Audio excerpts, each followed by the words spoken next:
कर्जमाफीच्या बाबतीमध्ये या अगोदर पण कर्जमाफी झालेली आहेत, पण पूर्वीच्या निकषापेक्षा उलटा ह्या वर्षीची जी कर्जमाफी शेतकऱ्यांच्या दृष्टिकोनातून अत्यंत सुटसुटीत आहे आणि या बाबतीमध्ये निश्चित प्रकारे शेतकऱ्यांनी थोडं थांबावं, वाट पाहावी.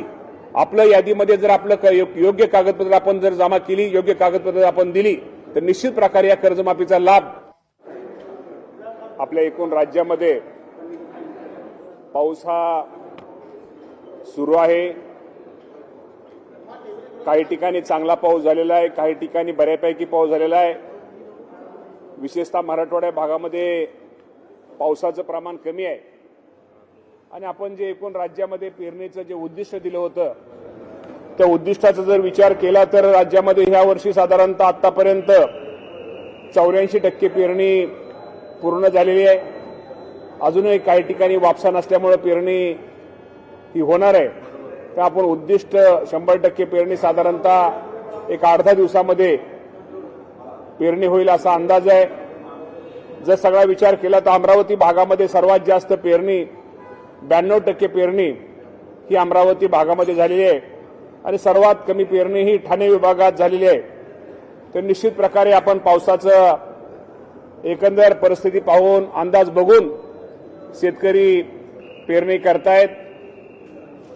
आपल्या माध्यमातून मी माझ्या राज्यातील सर्व शेतकरी बांधवांना, राज्याचे मुख्यमंत्री, दोन्ही उपमुख्यमंत्री यांच्या माध्यमातून आश्वासित करतो की राज्यामध्ये ज्या काही 3 शेतकऱ्यांनी आत्महत्या केलेल्या आहेत त्यामध्ये काही कारणं वेगवेगळी आहेत, परंतु एका शेतकऱ्याचं बाबतीमध्ये त्यांच्यावरती पीक कर्ज होतं आणि पीक कर्जामध्ये यादीमध्ये नाव आलं नाही असं आपल्याला माहिती आहे त्यांना वाटलं, परंतु अजूनही राज्य सरकारच्या याद्या, कर्जमाफीच्या याद्या ह्या प्रसिद्ध होत आहेत. पहिली आणि दुसरी यादी ही प्रसिद्ध झालेली आहे. साधारणतः दुसऱ्या यादीमध्ये, पहिल्या यादीमध्ये 533 आणि दुसऱ्या यादीमध्ये 16,95,533 शेतकऱ्यांची यादी ही शासनाच्या वतीनं कर्जमाफीची जाहीर केलेली आहे. अजूनही जसजसे याद्या कागदपत्र शेतकऱ्यांची पूर्ण होतील त्याप्रमाणे याद्या लागतील. मला शेतकरी बांधवांना एकच आपल्या माध्यमातून सांगायचं आहे की निश्चित प्रकारे आपले जे शेतकरी या कर्जमाफीच्या अटीमध्ये बसतील, साधारणतः आज 16 लाख म्हणजे 17 लाख अजून 56 लाख शेतकऱ्यांना आपल्याला या संपूर्ण कर्जमाफीचा लाभ आपल्या राज्य सरकारच्या वतीनं देण्यात येणार आहे. त्यामुळे जरी यादीत जरी नाव नसलं तरी उद्या कमी जास्त कागदपत्र पूर्ण केल्यानंतर आपल्या यादीत नक्की ज्या अटीत बसणाऱ्या शेतकऱ्यांचं नाव येईल आणि आल्यानंतर निश्चित प्रकारे आपल्याला या राज्यातल्या ज्या अहिल्यादेवी होळकरांच्या नावाने ही जी कर्जमाफी आहे याचा लाभ माझ्या राज्यातील सर्व शेतकऱ्यांना होईल. त्यामुळे कुणीही जरी एका दिवस यादीत नाव असलं नसलं तरी नाव निश्चित प्रकारे आपलं अटीत बसल्यानंतर येणार आहे. त्यामुळे निश्चित प्रकारे काळजी करू नका.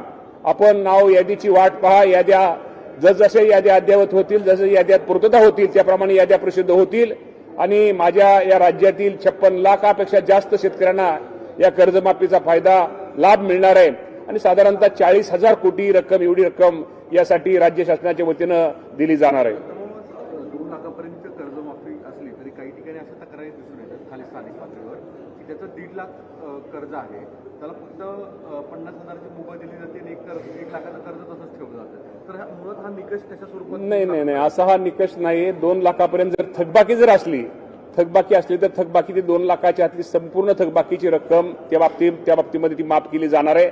या बाबतीमध्ये काय तक्रारी वगैरे असल्या तर ठीक आहे, तक्रारी असतील, काय चुका असतील या त्या तक्रारी ऐकून चुका त्या लक्षात घेऊन या बाबतीमध्ये दुरुस्त करून 2 लाखाच्या आतल्या जे थकबाकीदार शेतकरी त्यांना निश्चित प्रकारे त्या कर्जमाफीचा लाभ दिला जाणार आहे.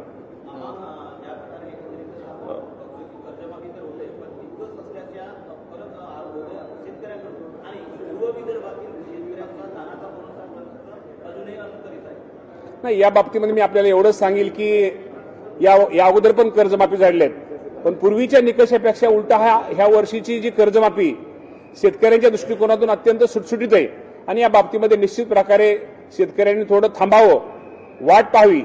आपलं यादीमध्ये जर आपलं योग्य कागदपत्र आपण जर जमा केली, योग्य कागदपत्र आपण दिली तर निश्चित प्रकारे या कर्जमाफीचा लाभ त्या माझ्या शेतकऱ्यांना मिळणार आहे. म्हणजे काल सुप्रिया सुळे तसंच बाकीचे नेते सुनील तटकरे अमित शहाना भेटले, पण त्याच्या आधी प्रफुल्ल पटेल पार्थ पवार शरद पवारांना भेटले आहेत.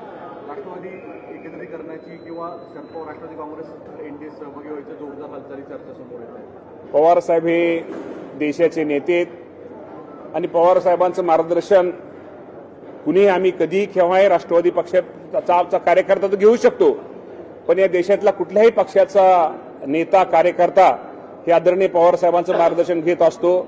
त्यामुळे पवार साहेबांना भेटणं, पवार साहेबांची भेट घेणं, पवार साहेबांचा आशीर्वाद घेणं यात मला कुठेही चुकीचं वाटत नाही.